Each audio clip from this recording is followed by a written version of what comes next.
Good evening, everybody, and welcome to Carving It Up Live right here on Facebook Live, YouTube, and on Twitter. As always, I'm Bryson Carver, and I bet you for the streaming audience, for the podcast audience, if you're listening, you can switch over to YouTube or anywhere just to see at least what I'm in today. This is a combination you didn't think you'd ever see before, did you?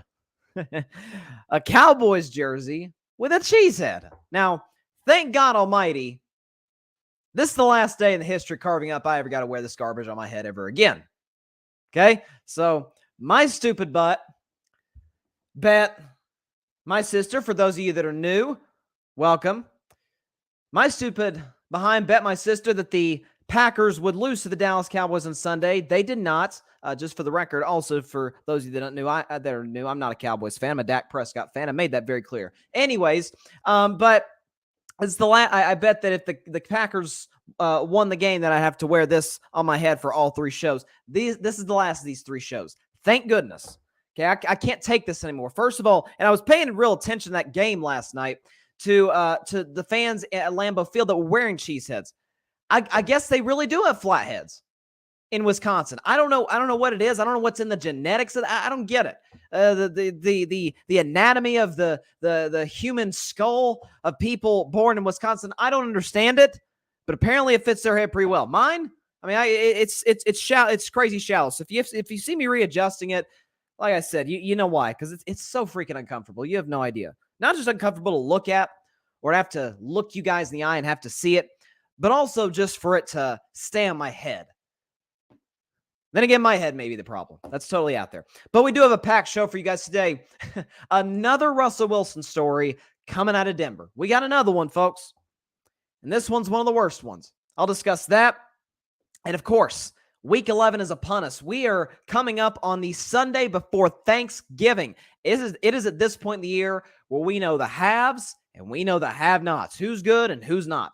Okay, I'll have my upset of the week. I'll have my If I Were a Bettin Man, which is my favorite segment every week. And of course, my new segment, which I debuted this football season, Bryson's Bleak Bet. It's the one game a week that I have absolutely no confidence in, but I have to predict. I've been pretty hot in my Bryson's Bleak Bet games as of late. Actually, I think my upset of the week, or is it my upset? Yeah, my upset of the week and my Bryson's Bleak Bet, as it stands right now, I've got a better record in both than If I Were a Bettin Man. That is why I put the emphasis on if, because I'm not a betting man. If I were a betting man, though, stay tuned for that. Predicting every single Sunday game in Week 11. We got to start with last night, though, and what was one of the bigger marquee Thursday night games of the season, one of the bigger matchups, just period of the season. You have the Tennessee Titans going to Lambeau Field to take on the Packers, who were 3-point favorites. They lost the game by 10, 27-17. I will certainly get to Tennessee because they deserve their due share. Okay, I have a lot to say in regards to, in particular, quarterback and the coach of the Tennessee Titans. Because at the end of the day, if you're not good in either, you can't win a Super Bowl. You can't even contend for a Super Bowl. But as far as Green Bay, I did pick them to win this game by exactly what they were favored by, 3. I had them winning this game 23-20. I figured the weather would be advantage of Green Bay. I figured being at Lambeau, it's hard to go to Lambeau and win. Not many teams have done it. Only 2 teams. Now 2 teams this year have done it. The Jets and now the Titans. It's a very hard thing to do to go to Lambeau Field and win a football game. But be that as it may, I said they've got the quarterback advantage. Both teams run the ball well, so that's a wash. Both defenses are beat up, and it's a short week. And at the end of the day, it was Ryan Tannehill who outplayed Aaron Rodgers, which was a shock to everybody. And it was Mike Vrabel who outcoached Matt LaFleur, which was a shock to literally nobody if you actually watch football. But Aaron Rodgers, I got to say, his stat line isn't just glaring like, oh, God, he played awful, right? 24-30 for 39, 227, 2 touchdowns, no turnovers, a QBR of 53, and a pass rating of 94. Those are okay numbers. Those are middle-of-the-pack quarterback numbers. I am here to tell you, folks, that if you watch that game, he played significantly worse than his numbers would suggest. Significantly worse. How many throws in that game, did Aaron Rodgers miss? He missed Lazard numerous times. He missed on a huge third down late in the fourth quarter. Missed Sammy Watkins, who was open by 5 yards. I mean, he was off his game all night. I've had a lot of criticisms of Aaron Rodgers this season in terms of his leadership, in terms of his commitment. I've never criticized Aaron Rodgers for his accuracy. I mean, even on the field, I've criticized him for not pushing the ball down the field enough. In this case, he was off. He missed some key throws, which credit to Aaron. I'll give credit where credit's due. He did own that after the game. He said, I missed throws. And he did. He missed some wide open throws in that game. And it goes back to something that just continues to baffle me about Matt LaFleur. I'm telling you, when people try to elevate this guy into an upper level of coaches, the Shanahans, the Andy Reids, the Sean McVays, heck, the Brian Dables, who badly outcoached him in London. We saw how that turned out on a Sunday morning back in week 5. When people try to elevate Matt LaFleur into that category, I ask a simple question. What has he done to prove that he's in that? Oh, he's won 13 games. Yeah, he's got Aaron Rodgers and Devontae Adams for 3 of those years. It's hard in a bad division, by the way.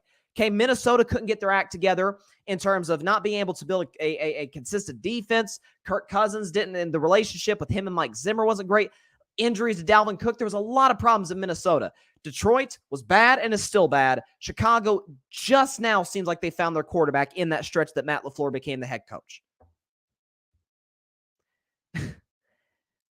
Literally Sunday, which I've been banging the table all season, I'm like, Matt, or Coach LaFleur, let's pay him his respects, call him Coach. Coach LaFleur, you know the weak link of your entire football team is wide receiver. Yes, Christian Watson's come on as of late. He actually had 2 more touchdowns yesterday, or last night, which Christian Watson all of a sudden has been like the one bright spot for the Packers. But as a group, all in all, as far as injuries, as far as lack of depth, heck, as far as talent is concerned, Green Bay Packers aren't very good at wide receiver. Randall Cobb is old and injured. Sammy Watkins struggles to separate. Okay, that's why Baltimore moved on from him, and they're better for it. Okay, you've got Romeo Doubs, who's shown you flashes, but he's still a kid. Christian Watson, up until these last few games, has been terrible. It's just a mess. What do you have, though? A really good offensive line and one of the better running back duos in football in Aaron Jones and A.J. Dillon. And they ran the ball 19 times. And that game, it wasn't a situation where the Packers were down big and then just had to come back just to make it a game. Kind of like what they did against Buffalo, right? They were down big. Green Bay did a decent job in the second half, clawing their way back into. Aaron Rodgers played all right. They ran the ball well. No. This is a game well within reach all night long. Didn't commit to the run. Again. You know Aaron Rodgers is having a career worst year. That is in part because your receiving unit might be the worst in football. But you got no line and 2 really good running backs. And by the way, for the record, it isn't a situation where you're like the Cleveland Browns, where Cleveland doesn't fear opposing defenses do not fear Jacoby Brissett, nor should they. He's a good quarterback. He is nowhere near Aaron Rodgers. And the Browns still, they're going to load the box, try and stop Nick Chubb. They can't. They can't because the Browns have a great offensive line. Nick Chubb is a top 3 running back in the NFL.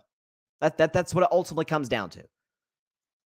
For the Packers, it doesn't matter how bad Aaron Rodgers is playing. Trust me, defensive coordinators around the NFL still fear Aaron Rodgers. Take advantage of that. Run a few draw plays here and there. If it's a 2nd and 12, say you just lost 2. If it's a 2nd and 12, line up in shotgun and run a simple draw play. How hard is that? Set up Aaron in the play action. Again, not to say Aaron deserves no blame because, folks, you guys know how hard I've been on Aaron this season. And he did not play well last night. But let's stop acting like the coaches are putting, not just Aaron, but the entire team as a whole in position to succeed. Matt LaFleur is the number 1 reason why I said the Packers would miss the playoffs this season, and that's exactly what's going to happen. So, what's the future hold for Green Bay? Well, their schedule from this point forward is brutal. They got to go at Philadelphia. You think they're winning that? I don't. They got to go to Chicago. Now, Aaron Rodgers, as he himself said a year ago after scoring a touchdown at Soldier Field, I still own you. And by the way, you think he owns the Cowboys, and he does.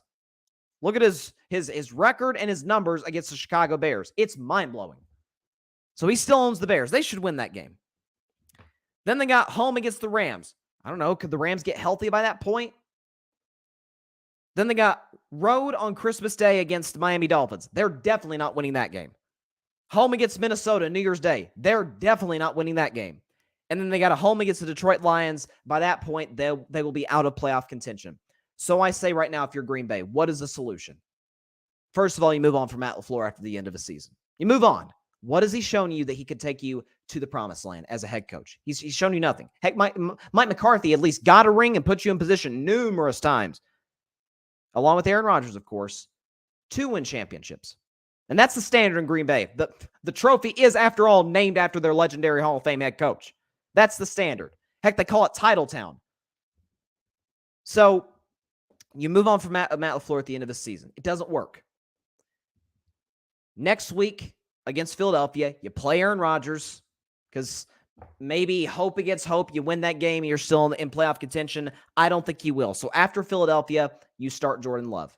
You got 5 games left in the season after that. You start Jordan Love. You see what he's got. He's only started 1 game in the NFL. He's played in 2 in meaningful snaps because he played last year against Detroit in the last game of the regular season. See what he's got. Hasn't been all that promising thus far, but maybe by year 3, you're like, oh, okay, he's got something here. And if Jordan Love is good, great. You got your quarterback for the next 10 years. If he's not, then you're probably going to lose all of, if not most of those games, and get a high draft pick. Then what do? You move on from Aaron Rodgers. That cap hit, you've seen Aaron Rodgers' cap hit in about 2 or 3 years. Holy moly, it's more than it's more than what Elon Musk bought Twitter for crying out loud. Even though Elon is trying to take down Twitter. Anyways, with Aaron Rodgers, you move on from him, you move on from that cap hit, and you get numerous draft picks and go to a full rebuild. I get Packers fans are not exactly used to rebuilds. They again, like I mentioned, the standard is championships in Green Bay. That has been the case for literally 30 years straight. With Brett Favre, and then you go from Brett Favre to Aaron Rodgers. That doesn't happen. Okay, you don't go from Joe Montana to Steve Young. You darn sure don't go from Brett Favre to Aaron Rodgers. You play Rodgers against Philadelphia because you don't want to put Jordan Love out there. He gets beat up. You hurt his confidence. Put Aaron Rodgers out there for Philadelphia. In all likelihood, you lose. And then the last 5 games, you start Jordan Love. If he works, great, you've got your quarterback. If he doesn't, you lose almost all of those games. If not all those games, you get a high draft pick. And obviously, to me, clearly, you move on from Matt LaFleur after this season. It's as simple as that. And you try and get as young as possible because Green Bay, part of their issue is age. Randall Cobb's getting up there in age. You got guys, Bakhtiari is not getting any younger. He's dealt with injuries. So Sammy Watkins is definitely getting up there, although I believe he'll be a free agent next year, so it won't matter anyway. It's the good news is for Green Bay, after their season, there is a way out of this in terms of finding out what the next steps are. Move on from the coach, see what you have in Love, make your decisions depending on how he plays, and you trade Aaron Rodgers and get Lord knows what compensation for that. Hey, look how it worked for the Seattle Seahawks trading Russell Wilson, who I'm about to talk about in about 5 minutes. Look how that worked for Seattle. It's worked out pretty good, right? With all those draft picks and how they've hit on almost all of them. I'm just throwing that out there. That's the good news for Green Bay. This season's over. They're not making the playoffs. Sitting there at 4-7 with that schedule, they're not making the playoffs. But there is still hope, thankfully, if you're a Packers fan. Which, by the way, I'm not. I'm wearing a cheesehead because I lost a bet, just for those of you that are just tuning in. As for Tennessee, because I do want to give the winners of this game their shine. Ryan Tannehill, this was one of the best games of Ryan Tannehill's career. No, without a question. He throws only 5 incomplete passes on 27 attempts, 333, 2 touchdowns. He did have a really bad interception in which Douglas made a great break on the football in the 4th quarter. Outside of that, he was almost flawless. QBR 77, pass rating of 127. Derrick Henry threw a touchdown, that trick play. It's like the Tebow jump pass type play. I loved it. They've ran that a few times. Derrick Henry, actually, that exact same play, they ran that against the Ravens when they upset Baltimore in the 2019 postseason. Remember when Derrick Henry was running for felt like 200 yards a game and Tannehill was having to throw like 2 passes? Okay. Like they've relied on that play down in the red zone quite a few times. And it's been pretty successful for them, to their credit. But, like I said earlier, coming into this segment, because the most important components of a football team in terms of on the field, quarterback, coach. Okay, you can have, listen, Aaron Donald has arguably over the last decade been the best player in the NFL. Nobody talked about him for up until about 5 years ago. Why is that? Because his quarterback, whoever it was at that time, it was a lot of guys, stunk. And his head coach, love him as a man, but not as a coach, Jeff Fisher, stunk. Nobody talk about Aaron Donald. Okay, Aaron Donald is a great player, first ballot Hall of Famer. He's a defensive tackle. There's only so much impact he can have on the game. Quarterback, coach. Well, we have our numerous concerns about Ryan Tannehill. We're like, okay, the games that Tennessee has won in the postseason, he's done next to nothing. It's literally been, just don't screw it up. We don't need you to do anything. Literally, just don't screw it up, and we'll win. And the games where they ask him, hey, Ryan, we need you to make a few throws here. He hasn't done that in the postseason or in the biggest of games. Okay?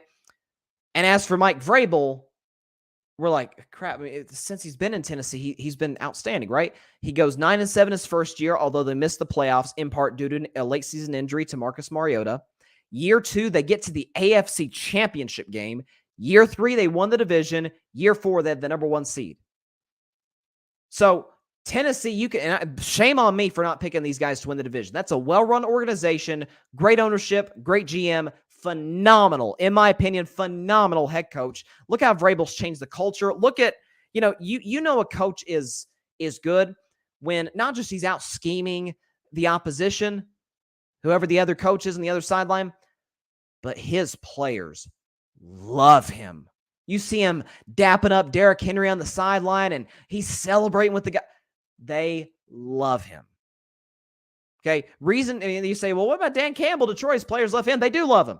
I'd love Dan Campbell if he was my coach. But in terms of schematics, he's not even in the same galaxy as Mike Vrabel. So, and what he's done, again, I brought up this a couple times on my show yesterday. The fact that they almost beat the Kansas City Chiefs in Arrowhead Stadium without getting a second half first down. Think about that. Is remarkable. How many coaches could pull that off? I mean, I can count that on my hand. So it's remarkable what this guy's done in terms of changing the culture in Tennessee, how those guys buy into everything he's selling. And when Ryan Tannehill gives you games like that, that's a legit Super Bowl contender. And as it stands right now, amazingly, last year's number 1 seed, who started 0-2 this year, they got a chance to be the number 1 seed again. You look at Tennessee's schedule, folks. It's not exactly terrifying. Bengals at home. Listen, if you like Joe Burrow better than Ryan Tannehill, I don't blame you, obviously.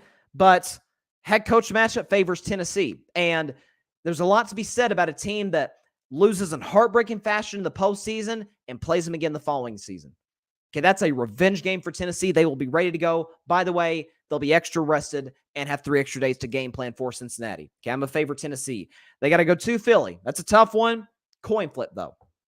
Okay, they got home against Jacksonville. They should win that. At the Chargers, given the coaching matchup, which is not even a contest between Vrabel and Staley, given the personnel and the matchups, all favors Tennessee. They should beat the Chargers. Home against the Texans, they will beat them because Derrick Henry owns the Texans. Okay, they got a home game against Dallas. I would favor them to beat the Cowboys and then road date at Jacksonville. Now, they're not going to win all those games, obviously. At least I don't assume. I'd be surprised if the Tennessee Titans finished 14-3, but who's put it past them? They missed 5 starters defensively on the road, a weather disadvantage, and they win by double digits. It's testament to Mike Vrabel. It's a credit to Ryan Tannehill and how he played. I've been critical at times, although I have defended Ryan Tannehill at times on the show. I do think he's a franchise quarterback. I just don't know if he's a guy who can go toe-to-toe, especially in that conference, in the postseason with guys like Mahomes, Burrow, Allen, Lamar. I mean, 2 of those guys I've seen him lose to in the playoffs. I'm sorry, 3 of those guys I've seen him lose to in the playoffs. That being Mahomes, Lamar, and Burrow. That's my only concern. But if Derrick Henry keeps playing like the best back in football, which he still is, if that defense keeps making big plays at big times in the game, if Ryan Tannehill, he don't even have to give you 333 and a 127 passer rating. If he gives you 240, 250, doesn't turn the ball over, converts in the red zone, you don't want to see this team in the playoffs because they're going to win the AFC South going away. And who knows? They very well could get home field advantage throughout the entire playoffs once again. And I expect, given how last year went, They'll be a tougher out than they were a year ago when they lost to Cincinnati. So props to the Tennessee Titans, flying high right now. And are they a Super Bowl contender today? Yes. Absolutely. Because here's the thing about Tennessee that I don't know about other teams in that conference, as stacked as the AFC is, and as many great quarterbacks in the AFC. There's not that many teams in the AFC where I know what I'm getting. With Kansas, I know what I'm getting from Kansas City. Mahomes is phenomenal. They've got an explosive offense. Andy Reid is going to out-scheme and out-game plan just about every other coach in the league. And defensively, they tend to play big in the biggest moments, at least in the Mahomes-Reid era.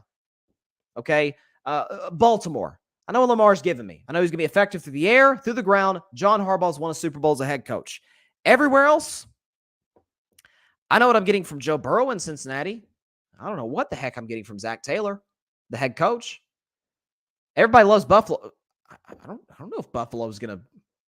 Heck, I don't even know if Buffalo's going to win their division. They're third right now behind Miami and the Jets. I don't know what Josh Allen's going to give me. I don't know if they're going to completely, again, abandon the run game. It's up for grabs, up in the air. I know what I'm getting for Tennessee. Derrick Henry is going to be phenomenal. The Titans defense, banged up as it may be, is going to be ready to go because Mike Vrabel is a defensive head coach after all. And they're always going to be prepared. That's what I'm getting from Tennessee. That is a Super Bowl contender that you saw last night. You could dismiss it and say, well, they beat a bad Green Bay Packers team, and they did. But what does the eye test tell you? Heck, what does their record tell you? I mean, guys, they started 0-2, lost in heartbreaking fashion to the Giants, which at that time we didn't know how good the Giants were going to be. And then they lost, just got hammered by Buffalo the following Monday night. They've lost one game since that point.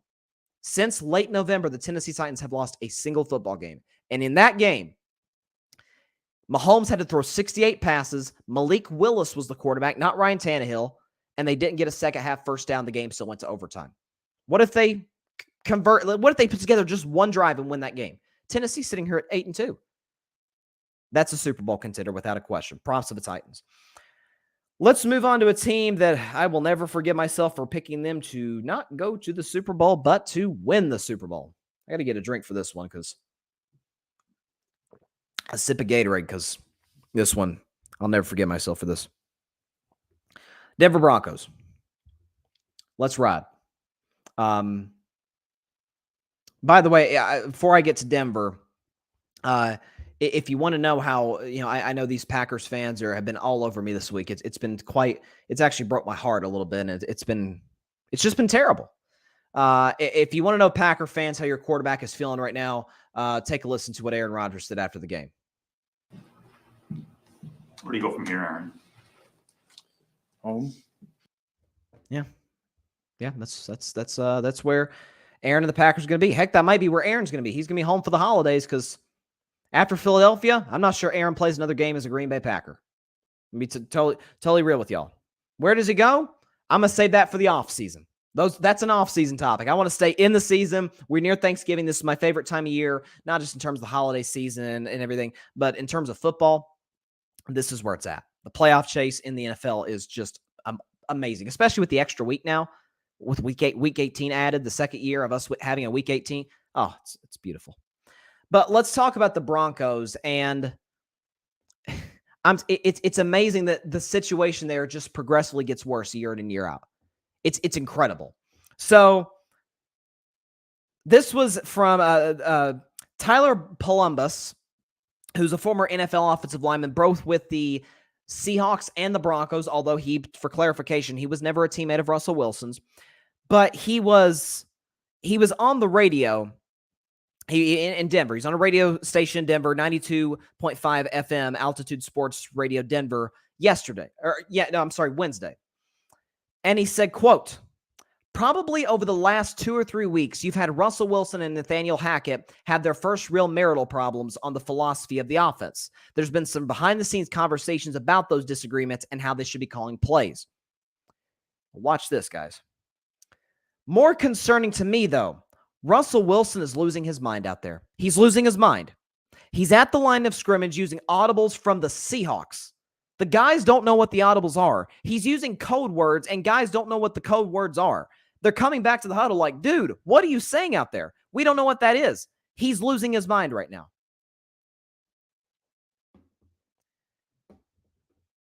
I don't even know what to say to that. So, Russell Wilson is calling audibles. He's going to the line of scrimmage. And if he doesn't like what he sees out there, he changes the play using the Seahawks terminology, not the Broncos. Look, I know I'm young, guys. I'm 19 years old. I've been an NFL fan for about a decade. I've never heard of this in my life. I've never heard of this in my life. A quarterback switches teams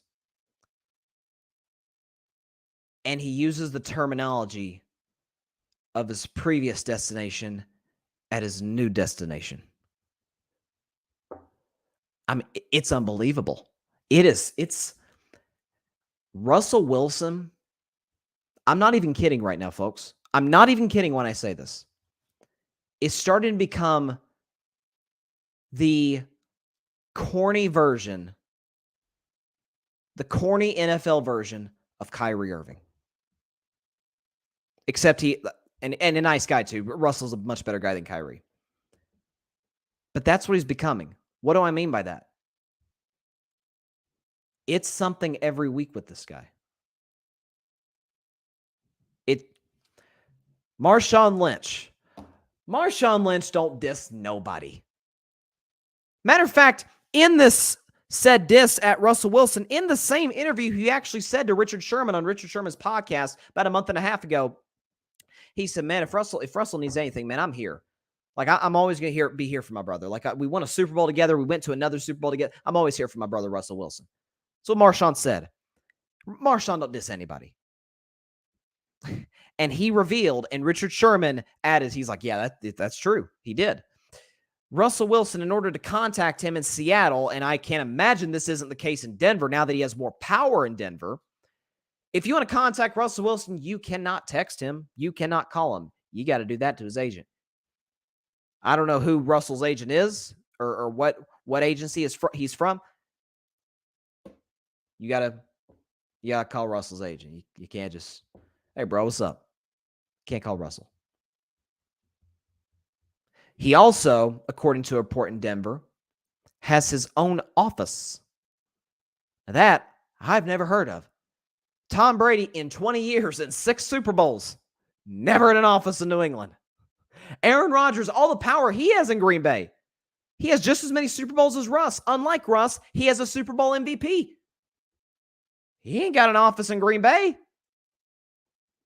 Mahomes doesn't have an office in Kansas City.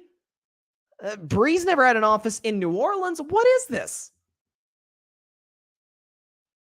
You got the high knees in the plane. Now you got an offensive lineman saying that Russell uses terminology and jargon from the Seahawks with the Broncos. Yeah, I got to admit, I got to agree with Columbus here. He's losing his mind. It is official. Russell Wilson is officially losing it. He has become the nicer, cornier version in the NFL of Kyrie Irving. You know, I talk about Kyrie. It's always something with Kyrie. It's either controversy or he's a bad teammate or he's not contributing to winning at the level that a guy of his talent should contribute. That's Russell Wilson. Which, I mean, I'll give Kyrie this. Kyrie is a much better basketball player than Russell is a football player. Kyrie can drop 50 any given night. He's got the best handle in the NBA. What's Russell got the best? What's Russell the best at in the NFL? Corny TikToks? Making money? Arrogance? He's in a competition with Kyler and Aaron Rodgers for that, but it's mind-boggling. It is something every week with this guy. And listen, does Nathaniel Hackett deserve blame? Yes. Would the Broncos have a better record if Sean Payton was coaching the Broncos as opposed to Nathaniel Hackett? Of course. Nathaniel Hackett is going to lose his job either during the season or after the season. He is clearly in over his head, does not know what he's doing. By week 2, by the second game of his NFL head coaching career, he had to hire a guy to help him manage the game. That showed right there. Okay, he doesn't know what he's doing. But I don't care what anybody says. In terms of blame, it's 50-50. Hackett doesn't know what he's doing. Russell was the guy they brought in. Gave up all their draft capital. Gave up 2 starters, Noah Fant and was Shelby Harrison. I think is his name. I forgot the defensive lineman's name for Seattle, who's playing really good right now. And they gave Russell an extension that was going to pay him $250 million. And he is the quarterback of the 31st ranked offense in the NFL. And you see why with what these reports are saying. It's like I go back to it, and I've never done a 180 on any athlete in the history of Carving It Up Live that I've done on Russell Wilson. You guys know I used to be a huge Russell fan. I mean, so much so I literally picked the Broncos to win the Super Bowl. But what caught my eye after Denver lost to Seattle on that week 1 Monday night game, 2 Seahawks went to Russell Wilson after the game. 2. When Tom Brady went back to New England, the whole freaking sideline went to see him. That told me a lot. I'm not so sure if Aaron Rodgers does possibly get traded this season and say whatever team he's at goes to Lambeau Field in 2023. I'm not so sure that you wouldn't have more than 2 people come up and say, "Hey, what's up, bro? How you doing?" Tells me a lot. Tell you can only hide it for so long who you really are. And this, it's hard to really have a reaction and just how do you break this down? Like, of all the reports about Russell, of all that we've seen on the field, I mean, even who Denver played? Denver actually played the Tennessee Titans, who I just got finished talking about. They played Tennessee on Sunday. Did you see some of those sideline shots? Did you see some of those where I think Fox did the game, Fox, CBS, whoever did the game, those sideline shots of Russell Wilson all alone on the bench? Who's that remind you of? Jay Cutler, Kyler Murray. I mean, you see some of these shots of these dirty looks that teammates are giving him. Like, remember that infamous Melvin Gordon where he's looking at Russ like, "Man, you trash." That's the look he gave Russell back in, I think it was week 5. Yeah, you only hide who you are for so long. I've never been more fooled, and I've never done a 180 on any athlete on Carving It Up the way I have Russell Wilson. I've never seen anything like this. I've never seen a guy who his first 10 years in the NFL is clearly without a doubt one of the 10 best quarterbacks in the league. Arguably at one point around like 2018, 19, 20, around that point, you can make a very compelling argument, given stats and given wins, that Russell was one of the 5 best quarterbacks in the NFL. Just 3 years ago, some argued Russell over Lamar for MVP. And now, I'm not sure he's a starter. You tell me. You look at his numbers. And if you don't put up, I've always said it, if you don't put up great numbers, you got to at least be likable. Because if you stink, excuse me, you got to at least be likable. Think about a guy like Tim Tebow. I love Tim Tebow as a human being. I think he's one of the best human beings that this earth has to provide. Honest to God, I do. Tim Tebow was a crappy quarterback. He sucked. Completed 47% of his pass. There was a game I remember back in 2011. He didn't complete a pass until the 3rd quarter. That's how bad Tim Tebow was. But you know why the Broncos got in that winning streak? Went 7-4 in 2011 with Tebow. Won the division. Won a playoff game over the Pittsburgh Steelers. Those teammates, his Broncos teammates, totally bought into him. Because he was committed. He brought great leadership to the table. They love Tebow. They stuck with Tebow. They defended Tebow to the media. You seen a Broncos teammate defend Russell Wilson this season? I haven't. Because they looked at him like, okay, this is the missing piece. We're like Tampa Bay a few years ago when it's like, oh, we got the talent on defense. We got Mike Evans, who's one of the best receivers in football. Bruce Arians is a great offensive coach, and we got all this talent, and we're drafting these really good young players. But Jameis Winston can't get us there. Oh, but Tom Brady can, and he did year one. I guarantee you those Broncos players were like, oh, here we go. Man, we got Russell Wilson. It's like, oh, the one thing we're missing, we didn't have a quarterback. We had Brock Osweiler and Drew Lock and all these guys. And then we got Russell. Yeah, it's actually worse with Russell. And a lot of that, not talent. I think Russell is talented. But in terms of production, he's been worse than some of his predecessors that was the quarterback of the Denver Broncos. In terms of leadership, he's even worse. It's remarkable. I've never seen anything like it. He's calling the Seahawks audibles to his Broncos teammates. It's mind-boggling. And Denver's a 2.5-point favorite. Now, they're at home, but they're a 2.5-point favorite against the Las Vegas Raiders. Sorry, I'm like scratching my head. This thing is so itchy. That foam on hair it just doesn't go together, guys. You guys know I usually wear hats like my Dak hat or my Red Sox hat or my Grid hat. By the way, while I'm on that topic, be sure to subscribe to the Grid Network on YouTube.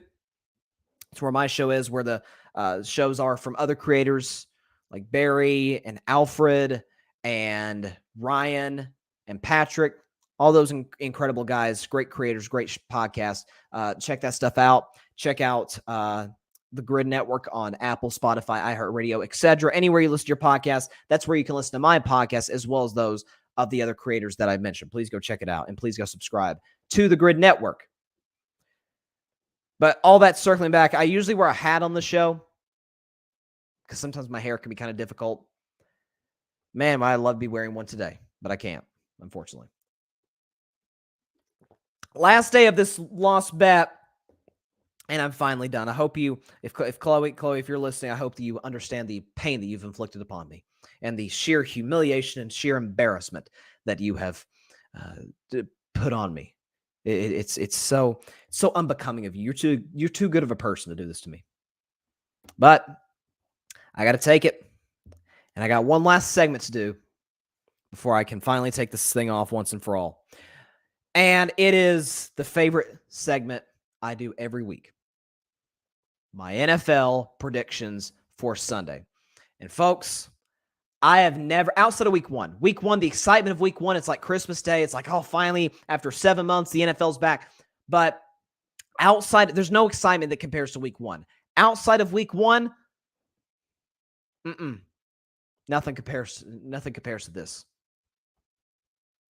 These games, the lines for these games, NFL's so good at putting their schedule together, especially how it's materialized thus far through the first half of the season.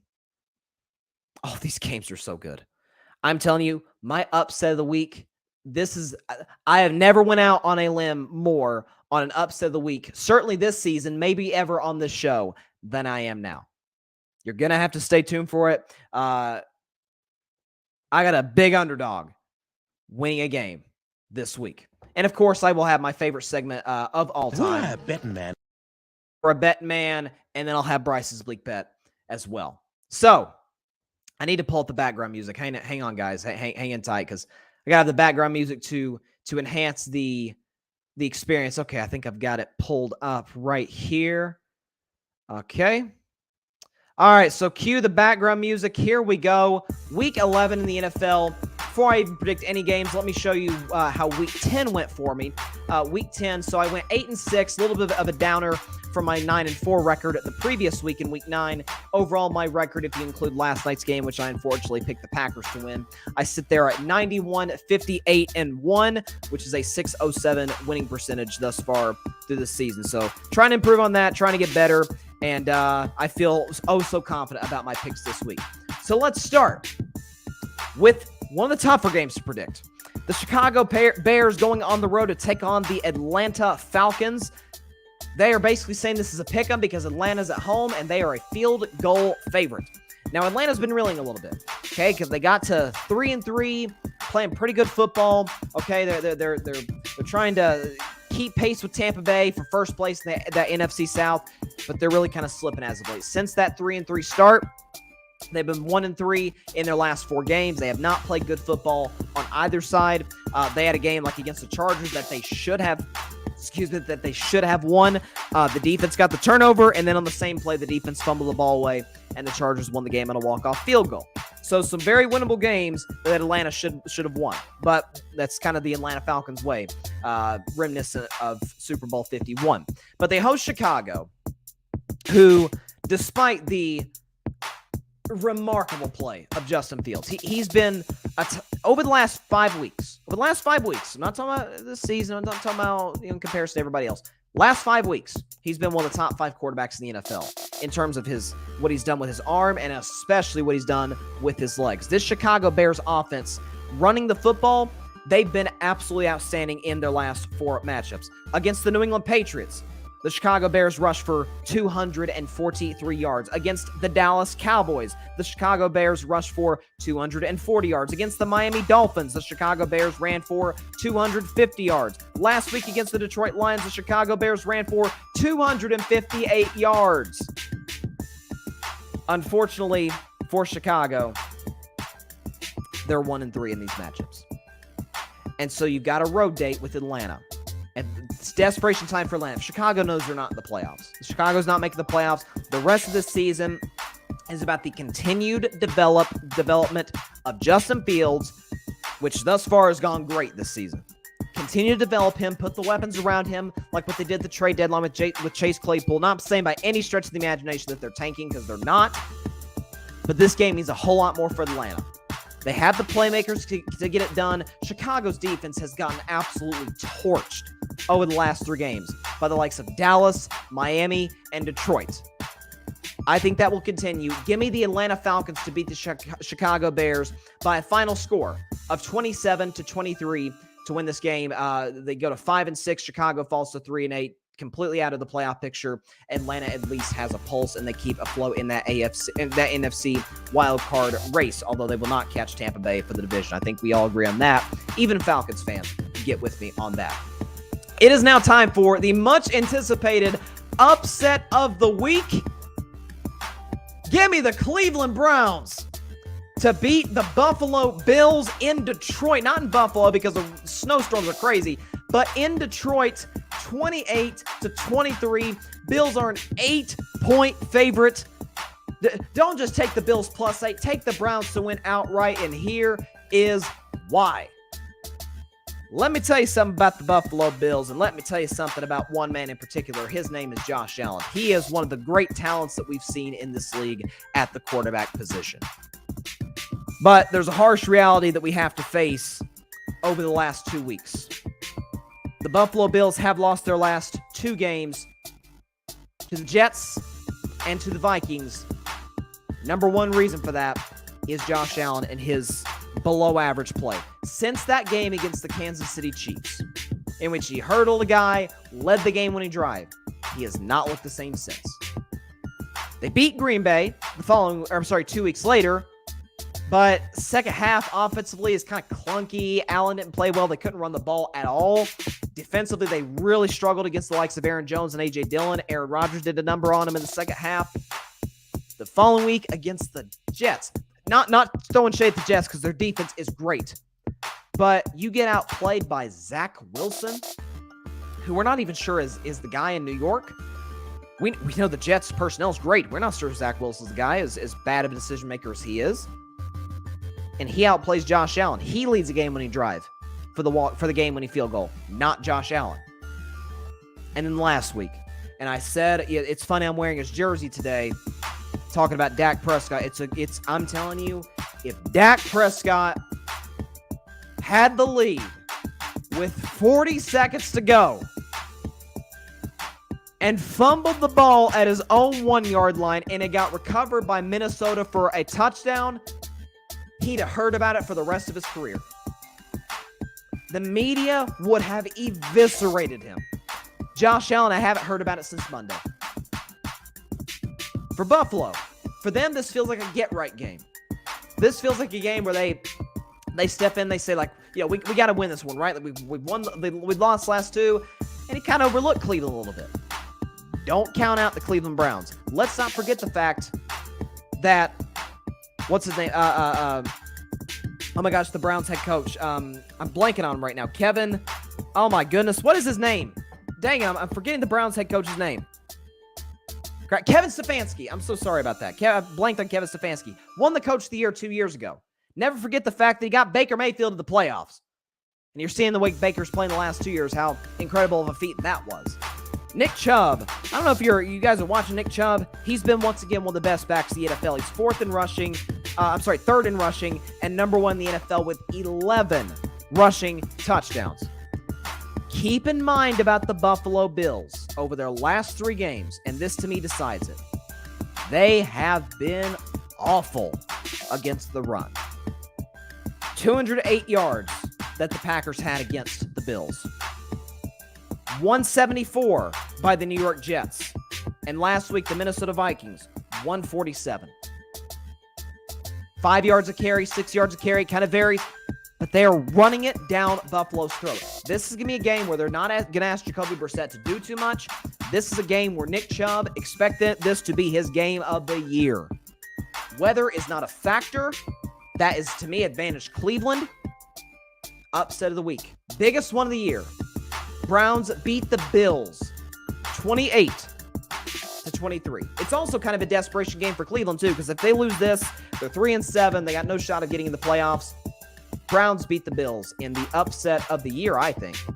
28-23. Moving on to a really, really interesting game. I don't know what to do with this one.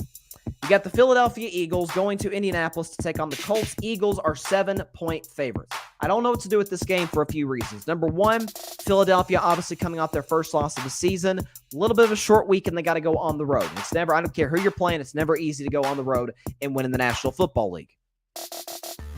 But their number one flaw got exposed and I've been all over this over the last couple of weeks. Their number one flaw has been exposed over the last 2 weeks. They cannot stop the run. Houston ran all over them, and Washington really ran all over them. And now they got to face Jonathan Taylor and that offensive line. The key for Indianapolis is Matt Ryan playing turnover-free football, not taking a ton of big risks. We know he is not the Matt Ryan that he was even 3 or 4 years ago. So, is he washed? Yeah, you can make that argument, but playing efficient football, he's obviously a better option today than Sam Ehlinger is after what he, showed out there on the field in his game action. Jeff Saturday is the head coach. I might pick Indianapolis if Frank Wright was still there. But what do we know about these interim coaches? They come in, it's a change of scenery, change of message, and the players buy in for a little while. I'm going to take the Eagles to win this game, but I don't think they cover. Philadelphia wins 30-24 over the Colts. But don't be shocked if the Colts win this game. Do not be shocked if the Indianapolis Colts come away with the victory and get to 5-5 and keep themselves alive in the AFC wildcard chase. Philadelphia kind of reeling a little bit. I think their offense will perform up to par. They'll drop 30. Jalen Hurts will respond. A.J. Brown company. They'll run the ball well with Miles Sanders and that great offensive line. Maybe the best offensive line in all the NFL. But I don't see them covering. Change of scenery. Jeff Saturday. Again, another desperation game kind of for the Indianapolis Colts. They're pretty big underdogs considering the fact that they're 7-point dogs at home. Eagles win, but they do not cover. It is now time for Bryson's Bleak Bet. It is the one game every single week that I have absolutely no confidence in whatsoever, but I pick anyway. This week, what a fascinating one here. You got the New York Jets coming to Foxborough to take on the New England Patriots. Shout out to the Rocket Fuel Jets podcast. My man, Alfred Parso Jr. Please go check out his show. It is great. Big Jets fan. Great podcast. New England in this game is favored at -3.5, and that feels about right. It's like it's almost a pick 'em. So the Patriots sitting there at 5-4, and it's good. By the way, it's good that the Patriots are sitting there at 5-4 because their remaining schedule, and I've been saying this since the summer, is just awful. It is so brutal. They got Minnesota, they got Buffalo. I mean, they got so many brutal games down the stretch there for the New England Patriots. You got the Jets, who next to the team that they share a stadium with, the Giants, have been the shock of the league. Robert Saleh is certainly still in the race, although I do think he trails Brian Dable. But Robert Saleh is still in the race for Coach of the Year. This Jets defense has been outstanding. Quinnen Williams up front, they've been fantastic. And Sauce Gardner, just go ahead and give it to him right now. Defensive Rookie of the Year, unanimous, no debate about it. They've got their new Darrelle Revis. He shut down a couple weeks ago one of the best receivers in all of football, Stephon Diggs. Sauce Gardner is a remarkable player. So expect him to make a few plays here and there, considering how bad New England's receiving core is and how bad Mac Jones has been ever since stepping foot in the National Football League. This is a matchup between two quarterbacks who, folks, are not playing good football. Zach Wilson is 28th in yards, 32nd in touchdowns. He's thrown 5 picks. He's 18th in QBR. Mac Jones, on the other hand, is 30th in yards, 32nd in touchdown passes, 23rd in picks, 28th in QBR. This, in terms of quarterback play, folks, this is going to be unwatchable. New England is at home. A fun fact for you. The New York Jets have not won in Foxborough against the Patriots since 2011. So it's been 11 years since the Jets have went into Gillette Stadium and knocked off the Patriots. And most of those games in New England, obviously the majority of those with Brady and Belichick, but the majority of those games have been wipeouts. So, expect the Jets. I mean, I don't know if the Jets players know that. Jets fans, I think, certainly are at least aware of that fact. New England's coming in after a big win recently, coming off that win against who'd they beat? Indianapolis. Indianapolis a couple weeks ago. Belichick's off the bye. That scares me a little bit, but so are the Jets. And I have a feeling that Robert Saleh's defense is going to force Mac Jones to make more mistakes than Bill Belichick's defense is going to force Zach Wilson to make. It's not a great bet. You don't make a whole lot of money betting against Bill Belichick, I guess, as the old saying goes. But I'm going to go with the New York Jets to pull the upset. 27-23 over the New England Patriots.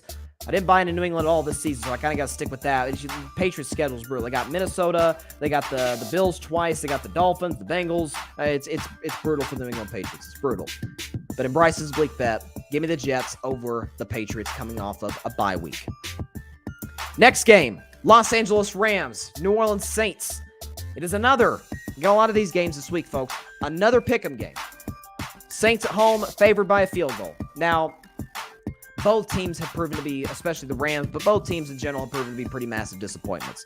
We thought with the receivers that these Saints brought in via the draft and free agency, we thought with how good that defense is, and we thought with two capable quarterbacks, whether it be Jameis Winston or right now Andy Dalton, are capable. Don't screw it up. Low-end starter, high-end backup players. You got Alvin Kamara, and it's been pretty much a disaster for the Saints. They just lost last week on the road in Pittsburgh. It's been a rough year for Who Dat Nation. But they're at home. They're in the Superdome against the defending world champion Los Angeles Rams. City. They're at 3-6. It appears, by all accounts, that Matt Stafford, after missing last week's game against the Cardinals due to a concussion, is going to play this week. The bad news for him is that Matt Stafford, the one thing I've criticized him the most on is that it's been Cooper Kupp or bust. If number 10 isn't open, Matt Stafford don't know what to do. Well, number 10's on IR. So he's going to be gone for quite a while with that ankle injury. So what's going to happen with Van Jefferson out? With Cooper Kupp out? You got Allen Robinson, who's been a massive disappointment. This is a chance to get away from the Rams quickly. I do think their defense gives them a chance. Their defense has played pretty well over the last few weeks. But I'm going to take the Saints at home to win this game by double digits to cover that 3-point spread, 26-16. I simply think the Saints have more offensive firepower. And frankly, as bad as Andy Dalton has played this season, he has held a candle to Matthew Stafford in terms of production. Give me the Saints over the Rams, 26-16. Let's go to the next matchup. Yet another game that is essentially a pick'em. New York Giants at home favored -3 against the Detroit Lions. Okay, this was almost my if I were a Bettin Man game. The reason for that is because Detroit finally won a road game. Props to Dan Campbell, props to those amazing Lions fans, and props to that nitty-gritty Detroit Lions football team. That said, they've won one road game over the last 2 years, and that came at Chicago. No disrespect to Chicago, Justin Fields or anything, but it is Chicago. Whereas the New York Giants are sitting there at 7-2, and folks, they've earned it. Are the Giants contenders? Absolutely not. You cannot win a Super Bowl with Daniel Jones as your starting quarterback. I'm sorry. I don't trust him in the biggest situations against elite teams. We haven't seen that a whole lot this season. I don't trust him. I do trust Saquon Barkley, though. The job that he's doing. I've religiously said for the last month, he is thus far, to me, the offensive player of the year. And when you consider that the Giants are top 5 in the NFL in rushing, and the Lions are bottom 5 in the NFL in rush yards given up, this is a match-up nightmare, and that is ultimately what it comes down to in the National Football League. Give me the New York Giants to cover the spread easily, just like the Saints. I had the Saints by 10 covering their 3-point spread at home. I also had the New York Giants covering their spread at home and winning by 10 points, 31-21 over the Detroit Lions. This could be Saquon Barkley's best game of the season. And as great as he has been, this could be his game of the year. Give me the Giants over the Lions, 31-21. Moving on to our biggest favorite.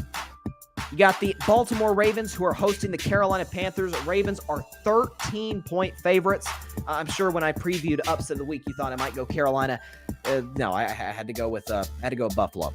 So Baltimore's coming in this game, and like I mentioned last week, couple weeks ago. Yeah, it was a couple weeks ago when they beat the New Orleans Saints. Was it last week? Yeah, it was last week again. I'm sorry. Yeah, it was last week against the New Orleans Saints when they went on the road and won that game. I said, Lamar Jackson's playing his best ball of his career. And that's saying a lot considering the fact that he was the unanimous MVP in 2019. This Ravens defense has really come around. Even losing Wink Martindale, they got off to a little bit of a rough start, but that secondary has been opportunistic. They get off the field on third down. Their front seven is wreaking havoc right now. And you got the Ravens offense, despite no Mark Andrews and no true number one receiver, just going up and down the field on teams and doing it methodically.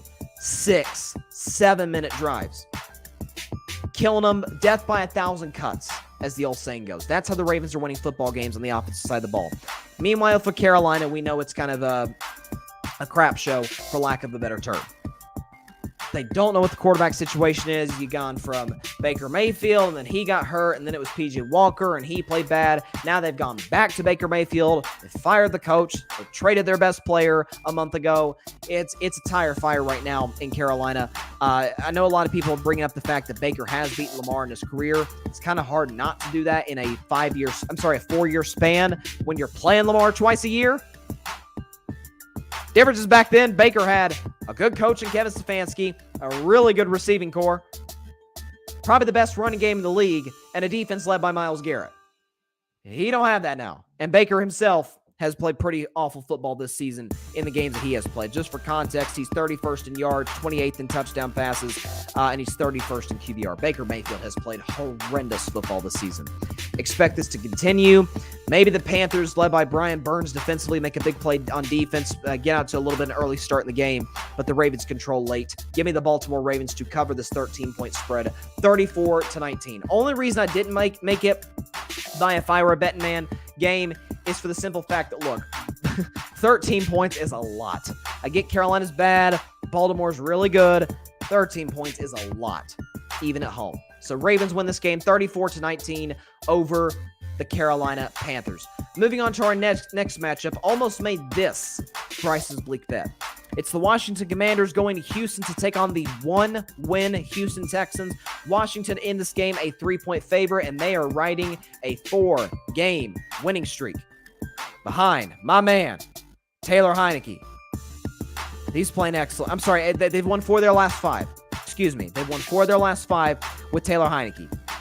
And they played 3 of their last 4. Excuse me, I messed up my numbers. 3 out of their last 4 with Taylor Heineke. And I said, Carson Wentz went down. He ain't getting his job back. Okay? Is Taylor Heineke necessarily better than Carson Wentz? Probably not. But he's a better decision maker. He's better within the offense. And he brings much better intangibles to the table than Wentz ever thought about bringing. That team buys in him. You even saw on the plane ride home. You know, what the Vikings have been doing with Kirk Cousins. You know, they called him Kirk Thuggins and 5 chains, and they've got him all iced out. They did the same thing with Taylor Heineke. They gave him I don't know if that was a Heineken or a Corona or whatever he was drinking on the plane ride home from Philadelphia. But the main thing for Washington has been their ability to run the football. And that's the only thing that concerns me really for Houston defensively, because Houston defensively has held their end of the bargain. They've done a solid job. It's just their offense has been simply atrocious this season. But if you look at Davis Mills' numbers at home, it's been pretty good. And a Washington defense that still, they were hoping they get Chase Young back this week. They're not. So you're without still your best defensive player. Your secondary has gotten exposed at times. Expect this to be much tighter than expected. Washington riding in high. They beat the undefeated team, the only undefeated team in the NFL, the Philadelphia Eagles. Give me the Houston Texans in the upset to beat Washington 25-22. I think this is a game between two obviously limited quarterbacks in Mills and Heineke, two really good running games. I don't know why. I just think the Texans have the playmakers to get it done. I think defensively they're in a better spot than Washington is in terms of personnel. Give me the Texans in a little bit of an upset to beat the Washington Commanders by a final score of 25-22. Let's move on to our next game. Going to the afternoon time window, you got the Las Vegas Raiders and you've got the Denver Broncos. Somehow, make it make sense. The Broncos are 2.5-point favorites to win this football game. That is despite no Jerry Jeudy, no KJ Hamler. They're stuck with Russell Wilson at quarterback. They're in a bad spot right now. And they're stuck with Nathaniel Hackett at head coach. I am not going to sit here and pretend that the Raiders situation is better by any stretch of the imagination. They themselves are in a real bad spot in terms of their head coach. Their starting quarterback, who I defended like crazy last week, and have been defending really ever since he's been a Raider, Derek Carr, hasn't played his best ball by any stretch of the imagination this season. Their defense, once again, has gotten gashed week in and week out, and they're on the road in this game in a pretty tough environment in that altitude. Denver's beat up. They're playing worse football than the Raiders. Listen, both teams have lost a lot of games. But the difference here is, A, the Raiders beat the Broncos earlier in the season pretty convincingly. And secondly, Raiders lost their games close, which to me points to coaching. Raiders have the talent. That's not their issue. Coaching and quarterback, most important two spots of a football team in terms of on-the-field production, F for the Denver Broncos. If you look at the Raiders, they lost a close game to the Chargers. They flat out choked against the Cardinals at home. They lost a close game to Tennessee. They lost a close game to Kansas City. They lost a close game to Jacksonville, and they lost a close game to Indianapolis. Split those, and they're a playoff team. Denver has gotten housed in numerous games by the Titans, by the Jets, by the Raiders, as I mentioned. I mean, come on. So in this game, how Denver's favored, I don't get it. Give me the Raiders to win this game easily. 30-20 over the Denver Broncos. I understand that defense is really good, but folks, there's only so long that defense can hold up. Give me the Las Vegas Raiders to beat the Denver Broncos, get their third win of the season. Obviously, both team seasons are a wrap, but the Raiders are in a better spot as of today than the Broncos are.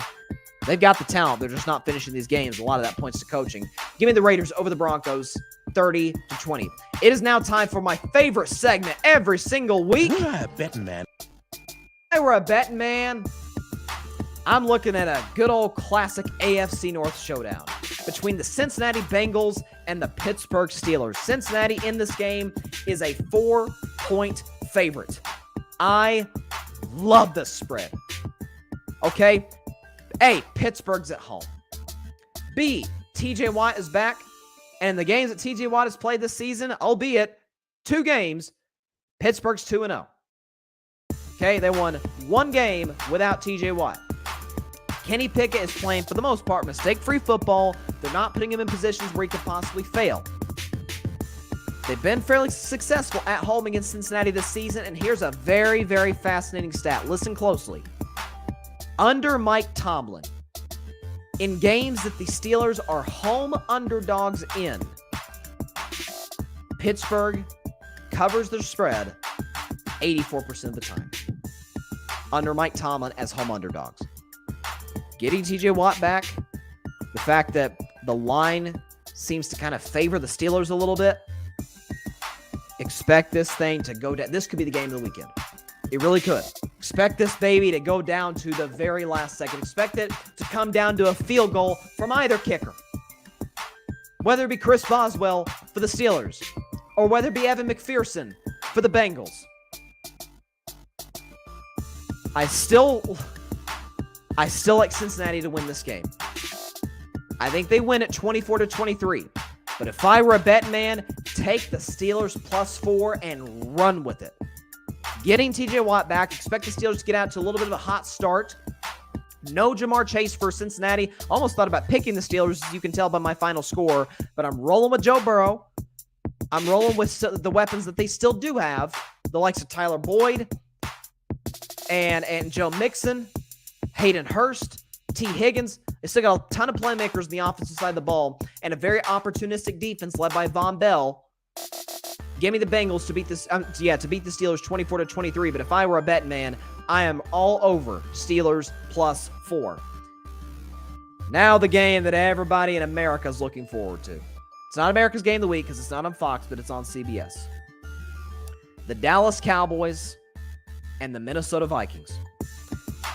The most shocking line this week in the NFL to me, and I've been saying this since Monday, since I've had to wear this freaking block of cheese on my head. How are the Cowboys favored to beat the Minnesota Vikings? I'm not saying that they can't beat Minnesota. I'm not saying that. How are they favored by -1.5? Minnesota, A, is at home. B, they got a better record. C, they've got a better road win than the Cowboys have this season. D, they've got a better coach than the Cowboys. E, they've got a better number one receiver than the Cowboys have. Okay? F, they got a better tight end than the Cowboys. G, they have a better number 2 receiver than the Cowboys have. I mean, I don't get it. I don't get it. They got a better record. I mean, what am I supposed to do with this? Here's what I'm looking at. This is a matchup between two quarterbacks who are very familiar with one another. Dak Prescott and Kirk Cousins. And kind of the national debate has been, who's the better quarterback, Dak or Kirk? Because you compare their career numbers, and they are literally identical. Completion percentage, yards, touchdown interception ratio, almost identical. Here's what I'm looking at, though, for Kirk Cousins, that he is clearly in the he's not the catbird seat, as the old saying goes, compared to Dak. He's 1-4 against Mr. Prescott. He is 2-8 in his career against the Cowboys. All right? Just to settle also the Kirk Cousins, Dak Prescott debate. You know, everybody, gosh, the stat that just drives me crazy that people bring up. Dak Prescott's 18-24 against winning teams. Yeah. Kirk Cousins is 10-40. Let that sink in. You say Dak's record's bad. Oh, it can't be winning teams. He's 6 games under 500. Kirk Cousins is 30 games under 500. So stop it. Dak's better than Cousins. And I will tell you this right now. In order for the Dallas Cowboys to beat the Minnesota Vikings on Sunday afternoon in Minneapolis with Jim Nantz and Tony Romo on the call for CBS, Dak Prescott will have to play the best game of his NFL career. You heard it here first. If the Cowboys beat the Vikings, it will be because Dak Prescott played the best game of his NFL career. Why do I say that? Well, A, he's on the road. B, he's going to have the inferior coach. Who do you trust more, Kevin O'Connell or Mike McCarthy?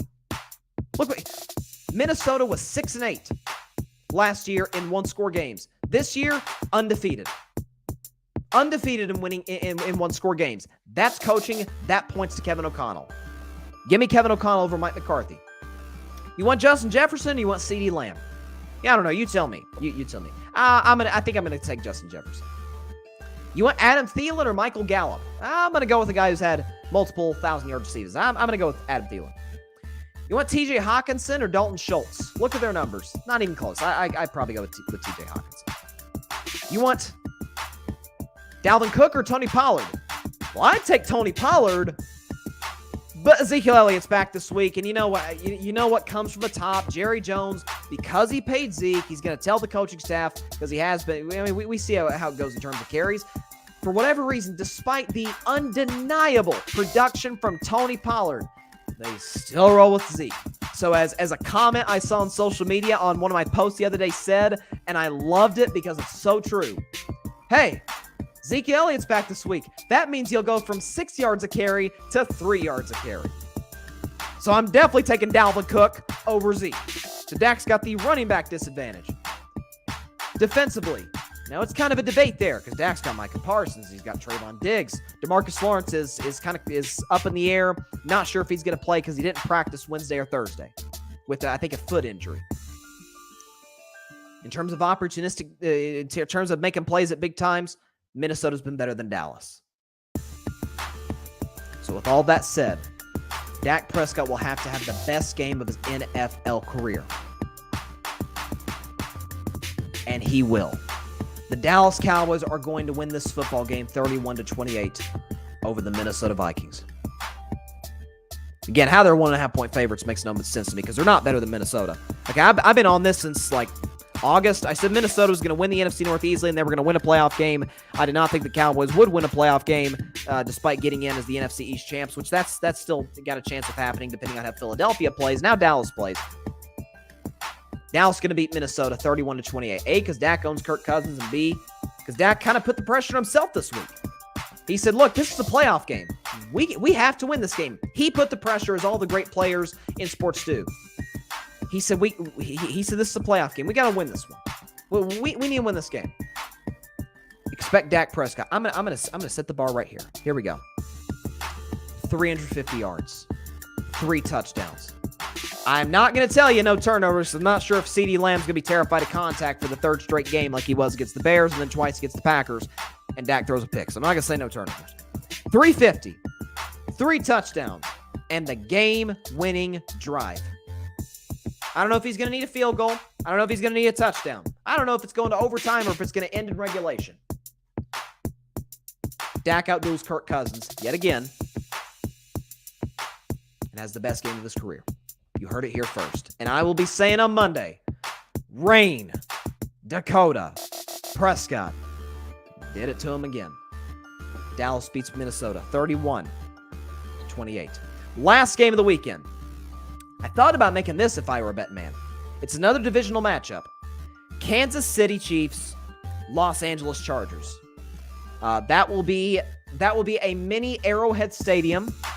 Because as sad as it is, it's true, there's going to be more Chiefs fans in Los Angeles than Chargers fans because the Chargers are like the Clippers. They have no fan base in Los Angeles. They have no fan base. The majority of Chargers fans still reside in San Diego. Kansas City is favored by -5 in this game. Now, I'm going to have part of the reason I didn't have this in my if I were a Bettin Man is because I have so much respect for Patrick Mahomes and Andy Reid. There is no excuse for the Chargers to lose this game. First of all, there's that desperation mode. They lose this, their chances of winning the division, winning the AFC West, slam shut. Back in week 2, they were nip and tuck with the Kansas City Chiefs until the pick 6 by Justin Herbert at the 1-yard line that went 100 yards to the house.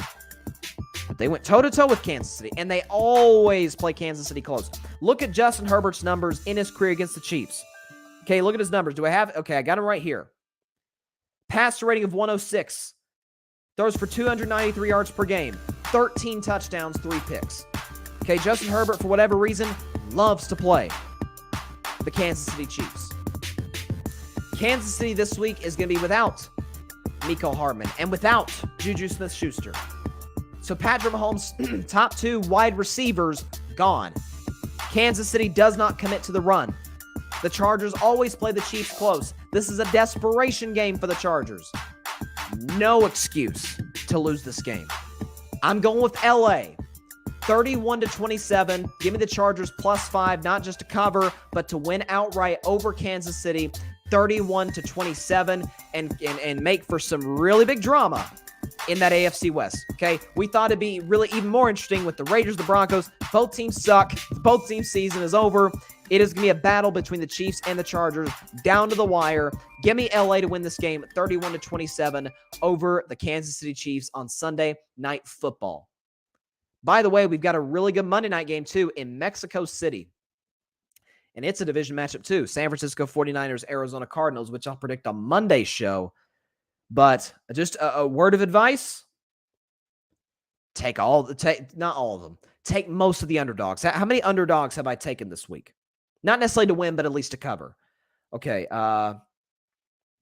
1, 2, 3, 4, 5, 6, 7. So of the, how many is that? 12. We got 12 games on Sunday. Over half are underdogs that I'm taking to cover. How many underdogs am I taking to win outright? 1, obviously upset of the week. I have to do that. 2, which is Bryson's Bleak bet. I got Jets over Patriots. 2, 3. Yeah, 1, 2. 3. No, 4. Okay, 4. Yeah, 4 underdogs that I think are gonna win straight up. So there you go. I've never been more confident in my predictions than this week. Okay, upset of the week. This could be the upset of the year, not just for the NFL, but for carving it up. Bills over Browns. I'm sorry, Browns over Bills. By the way, good move by the NFL to move that game out of Buffalo. Have you seen the videos from Orchard Park from the Buffalo Bills Stadium? Oh my gosh, that would have been unplayable. I mean, the snow would have been up to guys like chests. Now, they would have obviously done whatever they can, I guess, to get the snow off the field and off to the... Oh, my gosh. You want to talk dangerous. Whew. I love a good snowy game. I do. It is fun to watch. It's not... I got to imagine it's miserable to play in. But it's fun to watch on TV and in your nice, heated home. That would have been unwatchable. I said, if they play that game, I got Bills 2-0. It's going to be unwatchable. But thankfully... smarter heads prevailed. It's going to be played at Ford Field in Detroit, where the Bills actually happen to be playing twice in 5 days. Because they're playing Ford Field in that relocated game against the Browns, which I think they're going to lose in my upset of the week. And then Thanksgiving, the Lions, who I'll never understand why the Lions play on Thanksgiving. I'll never get that. I get why the Cowboys are, because they're the biggest ratings draw in the NFL. Lions, I don't get. I know it's tradition and everything, but man, some traditions don't make sense, folks, if we're being completely honest. But the Bills will play the Lions in Detroit again on Thursday. So my guess is the Bills probably aren't going to leave Detroit. What's the point? You fly back to Buffalo and then you fly right back to Detroit? I guess you could do that, but I don't know. Save you a lot of air miles. Man, what a week we got in the NFL. What a week also in college football. Obviously, my Vols played the South Carolina Gamecocks. I hate that my man Grady Edwards couldn't be in the comment section today. I'll try and hit him up, see if we can get like some kind of wager in this game. I don't know if he's a Gamecocks fan. I'm not sure he's gonna bet on his guys to beat the mighty Tennessee Volunteers, the number 5 ranked in the country. My Vols are 22-point favorites. I think they will cover, although it could be a little frisky to start. South Carolina's a tough place to win, but I do think my Vols will win without question. And I'm going to be, along with Chip and Joanna Gaines and RG3 and everybody who calls themselves a Baylor fan or Baylor alum or Baylor whatever. Or if you just like Bears, I don't know. I am a Baylor fan on Saturday against the TCU Horned Frogs. TCU, by the way, on the road in Waco, only a 2.5-point favorite. Look out. Baylor wins this game, TCU's out, and that all but seals Tennessee's spot in the college football playoff, and I will be a very, very happy man. So go Baylor, or go whoever TCU plays in the Big 12 championship game. Probably ends up being Kansas State, whoever it is. Rooting for anybody that is playing TCU. Go Vols. Let's take care of our end of the bargain, because if we don't win, we're done. Let's take care of our end of the bargain and beat South Carolina. Go Vols. All right. That is all the time we have for today's show. Appreciate everybody stopping by as always. Be sure to like, share, comment, and subscribe to the Carving It Up YouTube channel, and catch the show Monday at 6 p.m. Eastern, 3 p.m. Pacific time on Facebook Live, YouTube, and Twitter. Also, Be sure to subscribe to the Grid Podcast Network, the Grid Network. That is GRYD, the Grid Network on YouTube. And also be sure to like, share, comment there to find my show on the podcast network, along with the All Even Podcast with Barry Grant Jr., along with the Chaotic Sports Podcast with Patrick Brown, along with the Rocket Fuel Jets Podcast with Alfred Parsar Jr., and Clutch Sports Talk with Ryan Flowers. Great shows, great guys, great content. It's all over there at the Grid Network.